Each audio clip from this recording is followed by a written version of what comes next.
पश्चिम बंगाल में चुनाव के बाद से ही सियासी पारा हाई है। टीएमसी में फूट की खबरें सामने आ रही हैं। एक के बाद एक सांसद पार्टी से इस्तीफा दे रही हैं। बागी सांसदों ने nationalist citizens party of India में विलय का ऐलान कर दिया है। इस बीच सांसद कीर्ति आजाद ने बड़ा दावा करते हुए कहा है कि इन सभी बागियों की सदस्यता रद्द हो जाएगी। तो दूसरी तरफ ऋतव्रत बनर्जी के नेता व प्रतिपक्ष होने पर भी कोर्ट ने सवाल खड़े कर दिए हैं। तो क्या है इस वक्त टीएमसी में माहौल, जानेंगे इस रिपोर्ट में। टीएमसी के बागी सांसदों ने nationalist citizens party of India में विलय का ऐलान कर दिया है, जिसके बाद से राज्य का सियासी पारा 7वें आसमान पर पहुंचा हुआ है। टीएमसी बीजेपी पर पार्टी को पूरी तरह से तोड़ने के आरोप लगा रही है। इसी बीच सांसद कीर्ति आजाद ने बागी सांसदों की धड़कनें तेज कर दी हैं। दरअसल एक समाचार एजेंसी से बात करते हुए उन्होंने कहा कि चुनाव आयोग के मुताबिक देश में 4039 गैर पंजीकृत पार्टियां हैं। एनसीपीआई के दफ्तर के बाहर सीआरपीएफ तैनात है। संविधान का अनुच्छेद 10(4) कहता है कि सिर्फ विधायक सांसदों से पार्टी नहीं होती।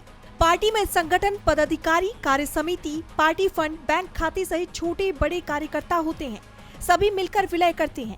ये तभी संभव है जब सभी ममता बनर्जी के साथ मिलकर विलय करें।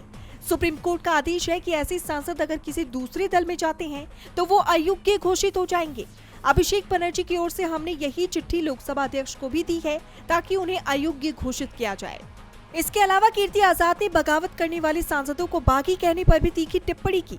उन्होंने कहा कि बागी शब्द को बदनाम मत करिए। मेरे पिताजी और लाखों लोगों ने देश के लिए स्वतंत्रता की लड़ाई लड़ी और अंग्रेजी हुकूमत के खिलाफ बगावत की थी। वो बागी थे।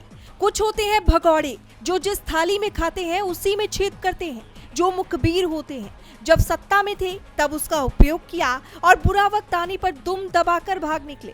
कीर्ति आजाद के बयान के बाद सियासत गरमाई हुई है, तो वहीं ऋतव्रत बनर्जी को विपक्ष का नेता बनाए जाने का मामला कलकत्ता हाईकोर्ट पहुंच गया है।